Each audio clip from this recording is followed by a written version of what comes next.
할렐루야. 오늘은 금요 성경 아카데미 시간입니다. 오늘의 주제는 오직 성경으로 라는 주제로 우리가 지금 계속 해오고 있는 오직 성경으로, 그러니까 성경에 대한 중요성을 오늘도 한번 같이 살펴보려고 합니다. 그래서 오늘 주제는 오직 성경으로고요. 이 오직 성경으로라는 이 말이 우리가 많이 들어왔고 또 알고 있기도 하고, 그죠? 왜냐면 종교개혁에 관련된 이야기니까요. 그래서 이게 종교개혁의 핵심 원리 중에 가장 앞서서 외쳐지고 있는 문구예요. 이 오직 성경으로가. 그러니까 이 오직 성경으로의 깊은 뿌리를 두고 있습니다. 우리의 종교개혁이. 그래서 종교개혁을 보면 우리가 잘 알고 있는 그 종교개혁의 5가지 슬로건, 5대 솔라라고 하죠. 거기서 이것은 단순한 퓨어 이런 것들이 아니라 그 당시 종교개혁을 했던 이 종교개혁자들의 사상과 신앙을 응축해서, 그죠? 응축해 놓은 신학의 핵심 교리이자 핵심 원리들이에요. 그래서 그 5가지를 살펴볼 텐데, 그러니까 이 종교개혁자들이 16세기 때 그 로마 교황청의 그 가르침을 거부하고 진정한 기독교가 무엇인지 5가지 안에 담아놓은 문구인 거죠. 그래서 하나하나 살펴보면 첫 번째가 솔라 스크립추라입니다. 오직 성경. 그죠? 오늘의 주제죠. 오직 성경으로가 가장 앞서서 외쳐졌는데, 이게 뭐냐면 구원의 진리와 우리의 신앙의 기준은 오직 성경이다라는 거예요. 우리의 모든 중심은 성경이다라고 외친 거죠.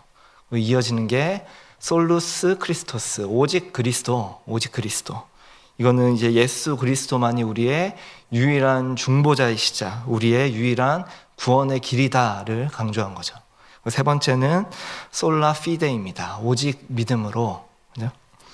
우리의 행위가 아니라 오직 믿음으로 우리가 구원을 받았다. 그러니까 인간의 공로가 들어갈 수가 없는 거예요.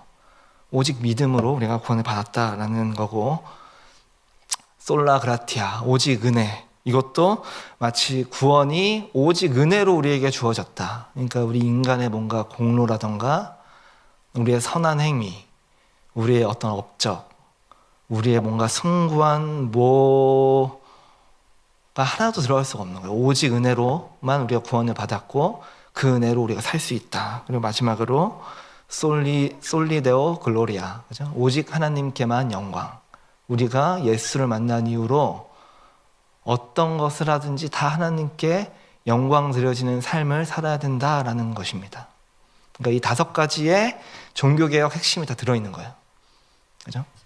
이제 오늘 주제인 오직 성경으로가 첫 번째에 나서고 있습니다. 그러니까 가장 앞에 나오고 이것들이 이 오직 성경으로가 나머지 4가지의 솔라도 이끌고 있는 거예요. 심지어 오직 그리스도보다도 먼저잖아요. 그죠? 성경이 가장 중요하다는 걸 앞세운 거예요. 종교개혁 때에도. 그러니까 이 오직 성경에 이어지는 4가지 솔라도 결국에는 이 성경에 근거되고, 그죠? 이 성경을 기반으로 나온 주장들이기 때문에 오직 성경이 이 개혁의 문을 열고 있는 것입니다. 그래서 우리가 오늘 주제인 이 오직 성경으로가 도대체 무슨 의미인지, 또 나의 삶과 어떤 관련이 있는지를 한번 쭉 살펴보려고 합니다. 그러니까 이 성경이 결국엔 모든 교리의 출발이자 우리 모든 것의 기준이 되는 거예요. 그렇기 때문에 종교개혁에서도 오직 성경이 가장 먼저 외쳐지면서 그 개혁이 시작된 것입니다. 결국 이 종교개혁의 태동도 성경의 권위와, 그죠? 성경의 위치가 추락했기 때문에 극심한 혼란이 온 거죠. 그죠? 그 로마 가톨릭의 타락, 그죠? 이런 것들이 근본적으로 가면 결국엔 성경의 권위가 와해되고 다 추락했기 때문인 거예요.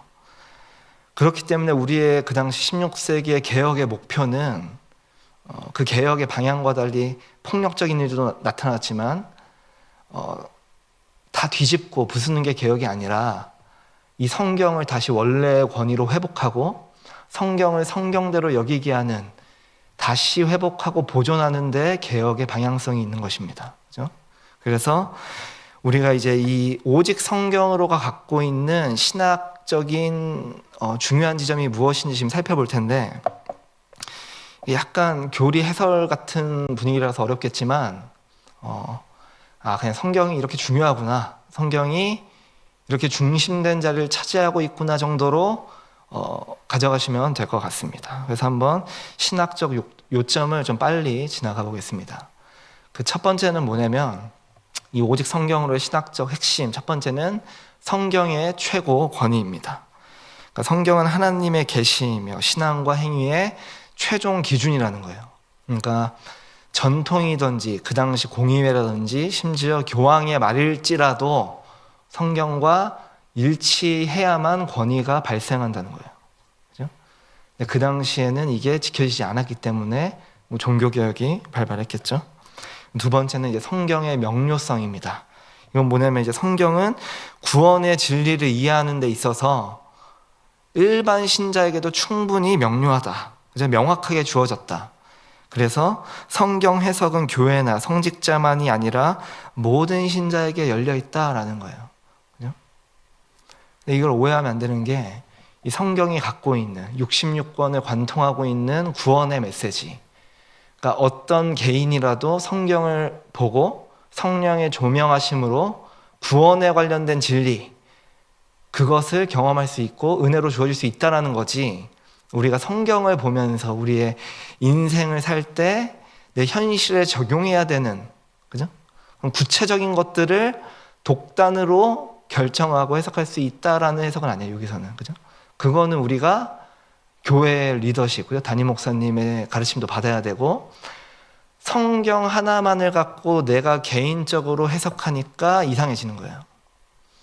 그렇게 하는 게 아니라 이미 역사적으로 건강하게 기틀을 잡고 있는 교리들 기반 위에서, 또 전통적으로 유명한 해설서들 있잖아요. 웨스트민스터 신앙고백서 같은 것들의 위에서의 건강한 해석이 필요한 거고, 그건. 그죠? 근데 여기서 얘기하는 건 뭐냐면 구원에 관련된, 그죠? 그 성경의 명료성이 있다.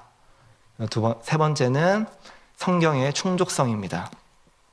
구원에 필요한 모든 진리는 성경 안에 충분히 포함되어 있다. 그러니까 추가적인 계시라던가 새로운 전통이 보충 설명할 필요가 없다는 거예요. 우리에게 66권의 성경으로 충분하다, 이런 이야기입니다.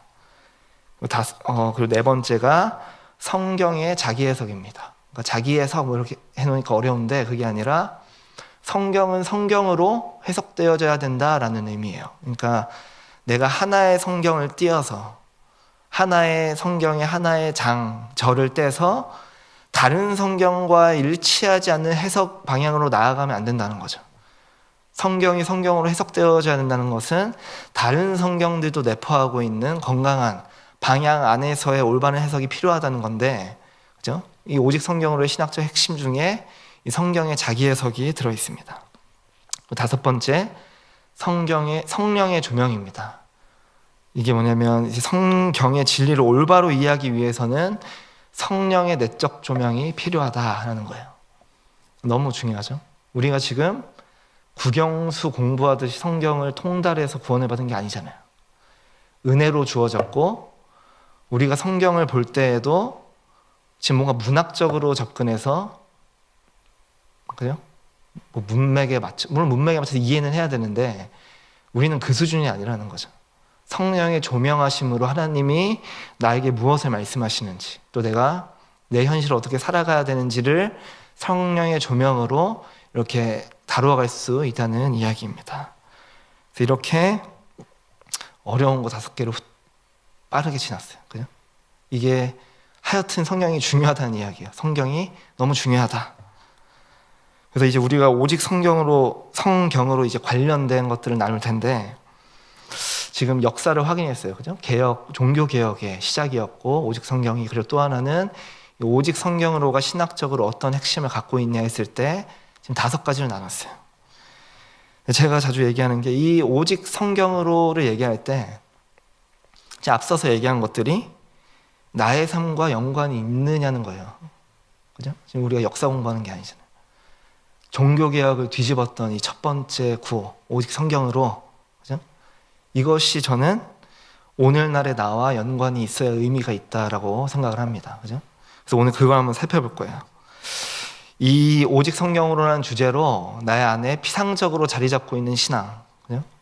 뭔가 모호성을 띠고 있는 나의 뭔가 종합되지 않은 것들을 좀 바로잡는 시간이 됐으면 좋겠고, 이 신앙을 바로잡아서 이제 우리가 성경을 통해서 깊은 하나님의 은혜를 누릴 수 있길 진심으로 소망합니다. 그래서 이제 살펴볼 건 뭐냐면, 우리가 믿음 생활을 하면서 또 신앙 생활을 하면서 오해나 좀 더 크게 얘기하면 오류들, 그죠? 잘못 알고 있는 것들. 그래서 크게 두 가지 정도로 살펴보려고 합니다. 두 가지 정도. 그러니까 오직 성경으로라는 주제를 갖고 우리가 피상적으로 알고 있는 것을 좀 바로잡는 두 가지를 추렸어요. 그래서 이 두 가지를 한번 살펴보겠습니다. 믿음과 신앙 속에서의 오해. 첫 번째는 기독교는 체험 중심이다. 그죠? 기독교는 체험적인 종교라고 하잖아요. 경험해야 된다고 하잖아요. 그럼 기독교는 이제 체험 중심입니까? 이렇게 질문하면 아니라고 하잖아요. 근데 이게 그게 문제가 아니라 진짜로 한번 생각을 해봐야 돼요. 체험 중심인가? 기독교가? 분명히 어디서 들어보신 적이 있죠? 분명히 어디서 체험이 중요하다고 했는데, 심지어 유 목사님도 전에 자유주의 신학했을 때, 자유주의 신학을 한 게 아니라 자유주의 신앙의 위험성을 금요 아카데미 했을 때 말씀을 살아내는 게 정말 중요하다고 했는데 왜 또 갑자기 정반대되는 이야기를 하시나, 이런 고민이 들어요. 그죠? 그래서 여기서 바로잡고 가야 되는 게 뭐냐면, 체험적인 것과, 그죠? 체험 중심인 건 다릅니다. 이걸 바로잡고 가야 돼요. 기독교에서 체험은 너무 중요해요.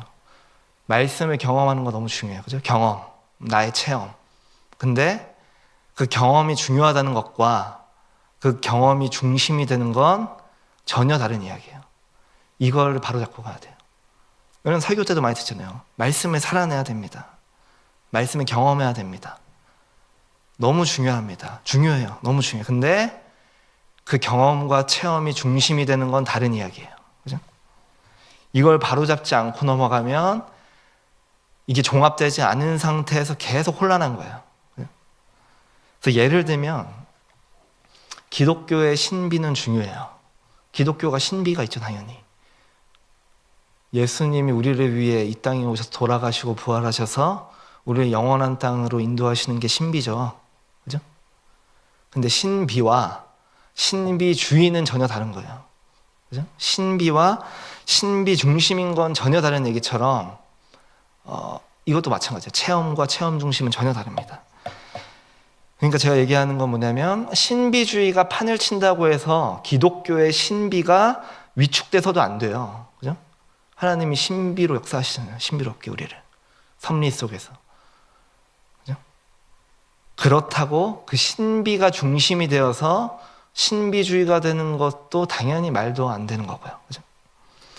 그러니까 기독교의 신비를 인정하고 믿는 것과 신비주의적인 것은 전혀 다른 것입니다. 지금 컨셉 이해가 가시죠? 그죠? 그러니까 이 신비주의의 문제도 결국에는 이 성경 중심에서 벗어났기 때문에 발생한 거예요. 그죠? 그러니까 그들에게는 하나님이 우리에게 주신 완전한 계시인 66권의 성경이 짜릿하지도 않고 시시해요. 그죠?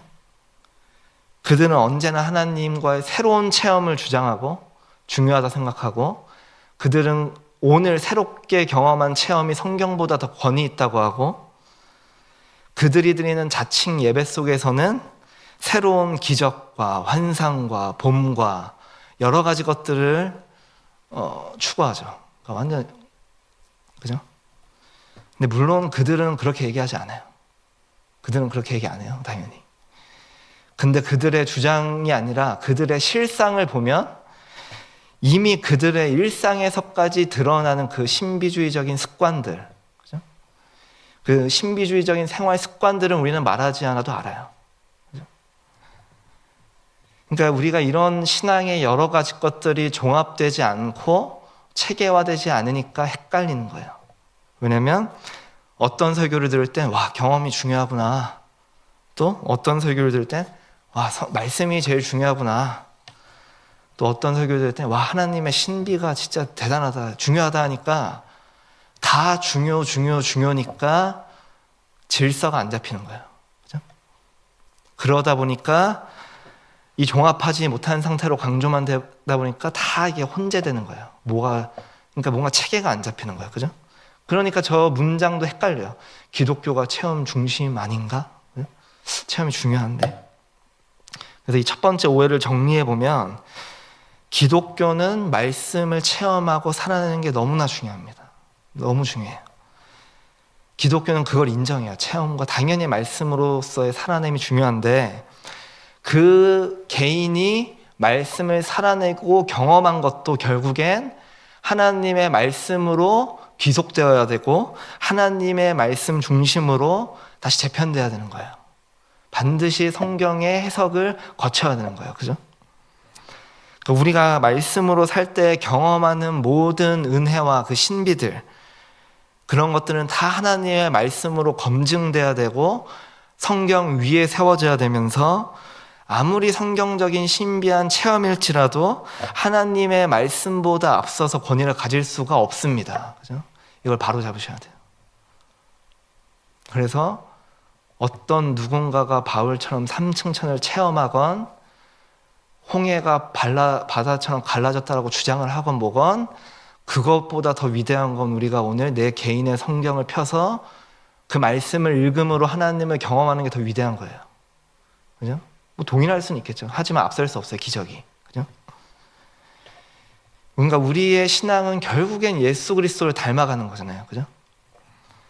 그러니까 내가 하나님의 말씀을 살아내면서 예수를 닮아가는 그 성화의 과정이라고 할 수 있는데 이 하나님의 말씀을 내가 어떤 신비한 체험을 하건 어떤 극상의 경험을 하건 그 예수를 닮아가게 하는 건 오직 성경이에요. 그죠? 오직 성경이에요. 그 얘기를 디모데후서에서 하는 거예요. 3장 16절 17절에서 모든 성경은 하나님의 감동으로 된 것으로 교훈과 책망과 바르게 함과 의로 교육하기에 유익하니 이는 하나님의 사람으로 온전하게 하며, 그죠? 여기 나오잖아요. 모든 성경은 하나님의 사람으로 온전하게 하는 거예요. 체험과 기적이 그걸 하는 게 아니라, 그죠? 그래서 담임 목사님도 그 이틀 전 저희 그 로마서 성경 공부 때 딱 이걸 또 얘기해 주시더라고요. 그때 성경으로 다 계시했다. 이미 다, 그죠? 성경으로 다 계시했고 신비한 체험을 하지 않아도, 그죠? 이미 성경에 주님이 다 보여줬다. 그러면서 신비한 체험을 받아야만 움직이는 건 굉장히 위험한 거다라고 이야기를 하시더라고요. 로마서 때, 그죠? 그게 저 얘기잖아요, 지금. 성경으로 다 귀결된다니까요, 이미. 그러니까 성경은 세속적인 교육과, 그죠? 그게 아니라 하나님의 사랑으로 성화시켜가는 과정을 위해서 필요한 거예요, 그죠? 그래서 여러분, 기독교는 체험 중심이 아니에요. 이걸 명확하게 얘기할 수 있어야 돼요. 체험이 중요하지만 체험 중심이 아니다. 그럼 뭐죠? 기독교는 말씀 중심이에요. 성경 중심. 그죠? 성경이 중심인 거예요. 그걸 중심에 두고 살아갈 때 신비한 은혜를 경험할 수도 있고, 그죠? 또 내적인 어떤 힘을 얻을 수도 있고. 그래서 이것을 저의 말로만 하는 것이 아니라 또 우리 저명한 인물들을 통해서 보면 얼마 전에 이제 소천하신 그 팀 켈러 목사님이시죠? 이분도 얘기하셨어요. 우리의 체험은 성경의 객관적인 진리를 확인하는 하나의 수단일 뿐 기준이 될 수 없다. 그죠? 기준이 될 수 없어요. 그죠? 우리의 기준은 오직 성경이에요. 성경. 그러니까 누가 놀라운 경험했네 보네 우리가 말씀을 펴서 성경을 읽고 은혜를 받는 것보다 넘어설 수 없어요. 그죠? 이거를 완전 내재화시켜야 돼요. 그죠?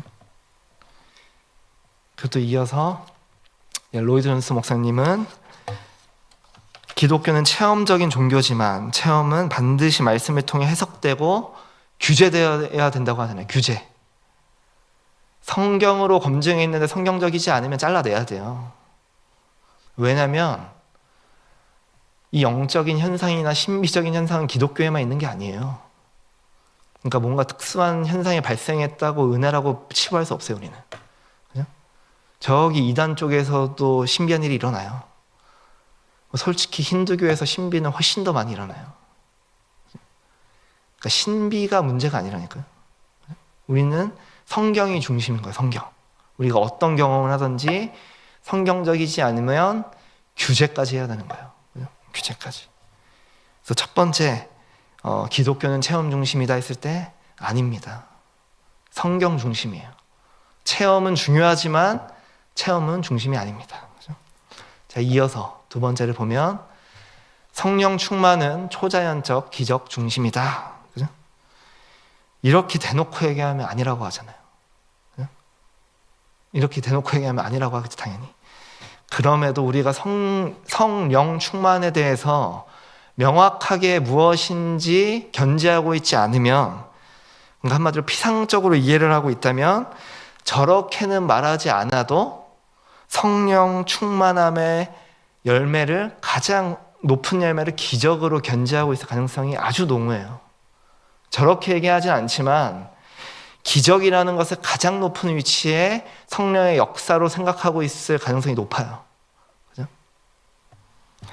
그러니까 뭐 여쭤보는 거예요. 성령 충만이 뭐죠? 성령 충만이 뭐예요?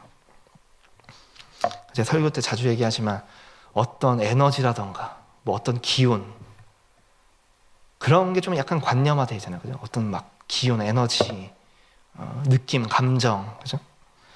그러니까 이 성령 충만하다라는 말이 나에게 어떻게 자리 잡고 있냐가 굉장히 중요해요.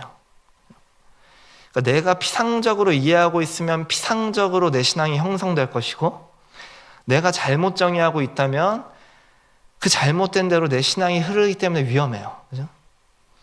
그러니까 단적인 예로 사도행전에서는 많은 기적이 일어나요. 사도행전에서. 그러니까 바로 이때 내가 이 성령 충만을 어떻게 정의하고 개념화를 하고 있느냐에 따라 같은 성경을 보면서도 전혀 다른 결론과 해석을 하고 있는 거예요.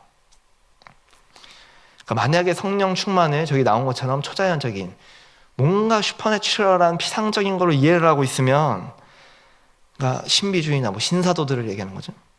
그들에게는 사도행전이 기적의 퍼레이드로만 보여요. 그죠? 기적의 퍼레이드. 그러니까 기적의 연속으로만 보여요. 와, 신기하다. 바울의 손수건으로도만 막 치료되네, 막. 그의 그림자만 밟아도 막 회복이 돼버리네. 그러니까 이딴 것만 눈에 들어와요. 근데 성령 충만을 성경적으로 잘 이해하고 있는 자들에게는 이 사도행전이 어떻게 보이냐면, 오히려 사도들은 하나님의 말씀만, 오직 복음만을 전했다라는 걸 발견해요. 그죠?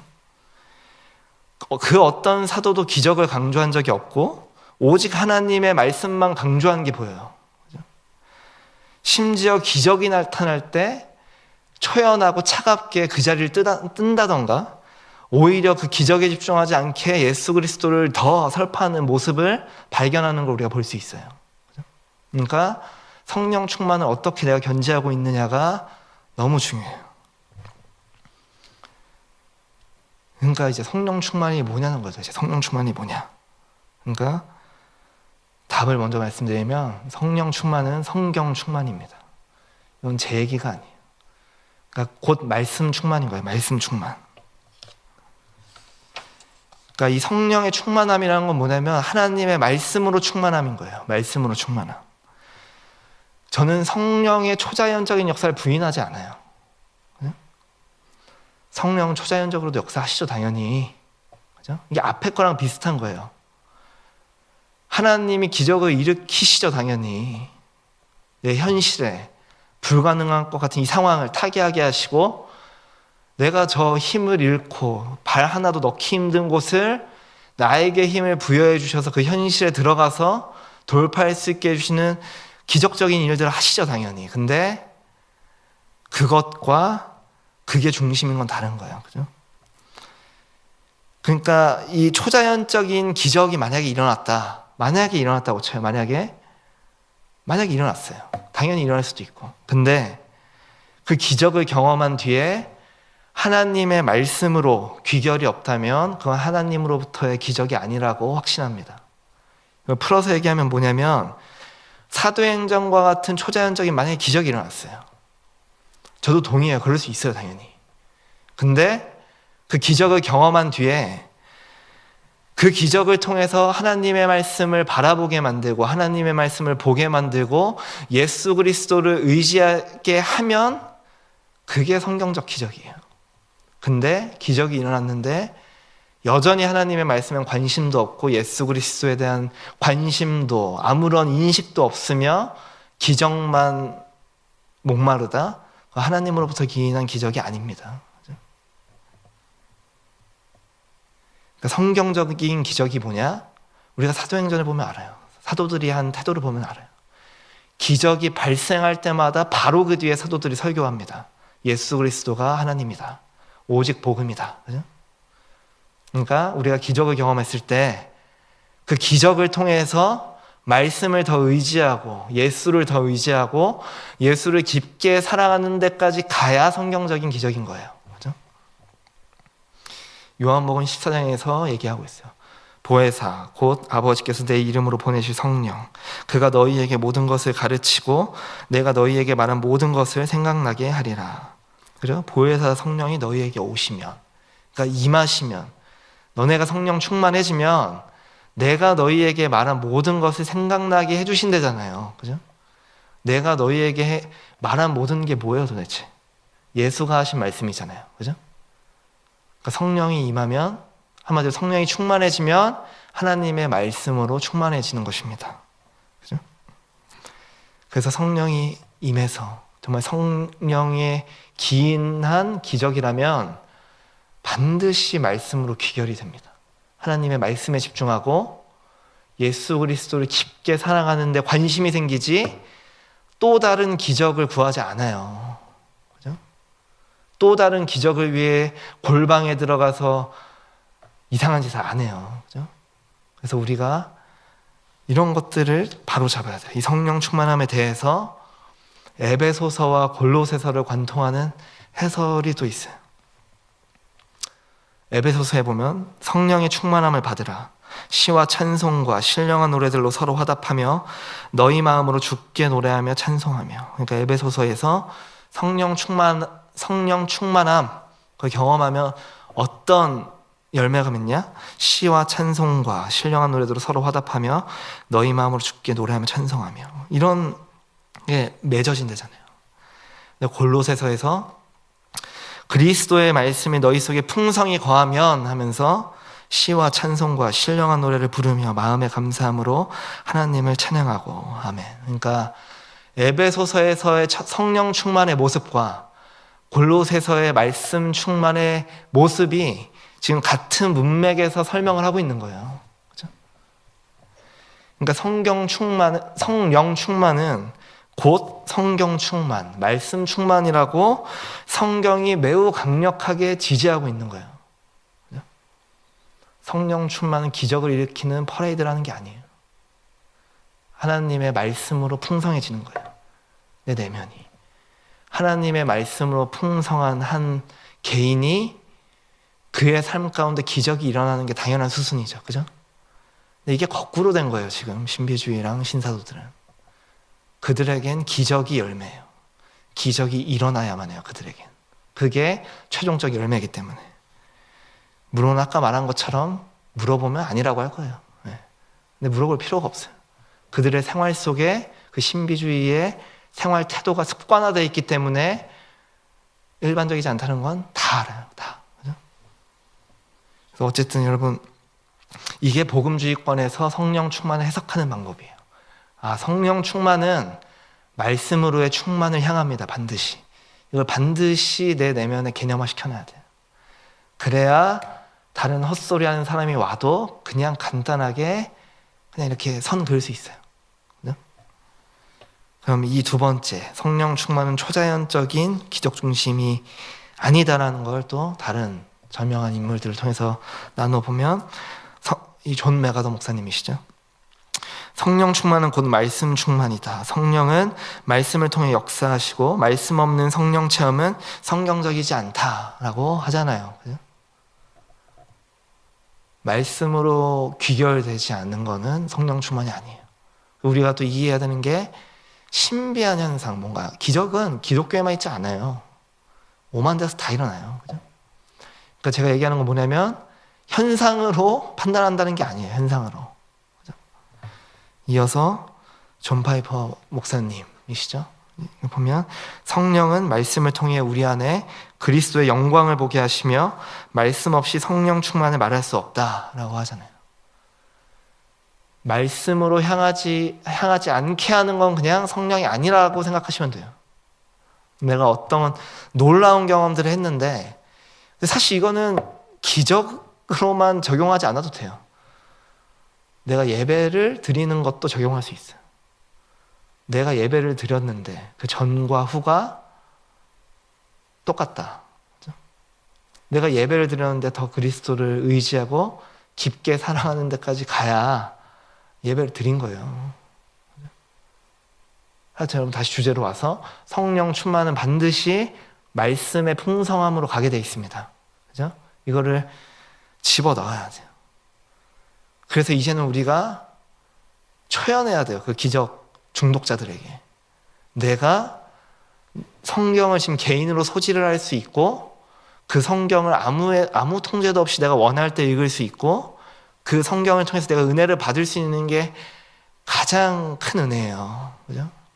우리가 1600년대 태어났으면 성경 볼 수도 없어요. 그죠? 한 개인이 성경을 소지하는 그 과정을 이루는 데까지 수많은 피가 흘렸어요. 그죠? 저항 세력도 있고. 그래서 성령 충만은 성경 충만이라고 제가 지금 6번도 넘게 얘기하는 거죠. 그죠? 그래서 이제 종합을 해보면 오늘 두 가지를 이야기했죠. 기독교는 체험 중심이다.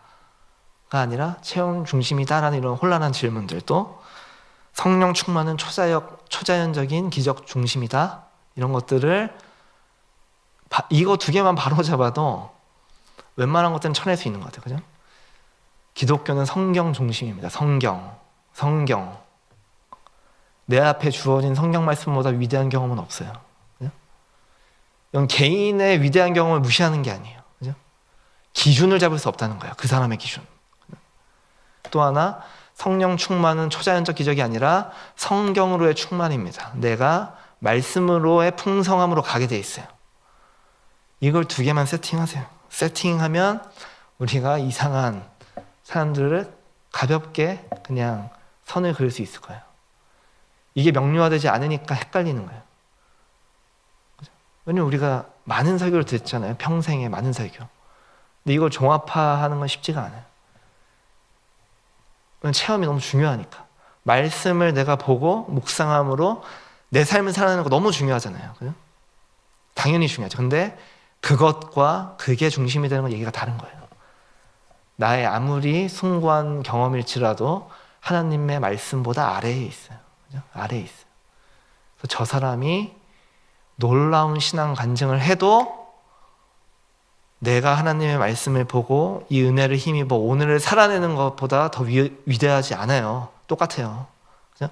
홍해가 갈라지건 아니면 내가 오늘 아침에 말씀을 큐티함으로 이 말씀에 힘입고 하루를 산 거나 다 위대한 거예요. 그죠? 그러니까 기적의 정도에서 벗어나야 돼요. 성령 충만은 초자연적 기적 중심이 아니다. 만약에 성령으로부터 기인한 기적이라면 그 기적을 경험한 사람은 반드시 하나님의 말씀을 사랑하게 되고 예수를 더 깊게 사랑하는 데까지 가게 되어 있습니다. 그죠? 이거를 마음에 품으셔서 이 두 가지를 꼭 내 신앙의 파수꾼으로 세우셔서, 그죠? 신약에서 얘기하는 그 다른 복음들이 우리를 휘두르려고 할 때 제압하시고, 그죠? 규제하셔서 우리의 신앙을 지키시길 간절히 소원합니다. 제가 기도를 하고 마무리하겠습니다. 하나님, 오늘 오직 성경으로라는 주제로 금요 아카데미를 함께 하였습니다. 주님, 오직 성경입니다. 하나님의 말씀이 우리의 신앙의 기준이자 중심입니다. 그리고 또한 성령 충만은 성경의 충만함입니다. 성령으로 인한 기적은 우리를 반드시 하나님의 말씀으로 이끕니다.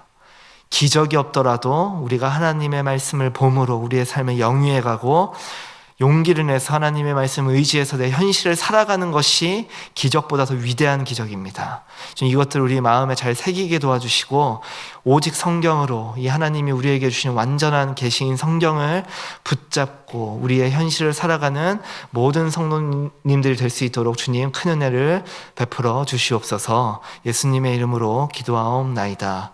아멘.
뭐 되겠지 뭐.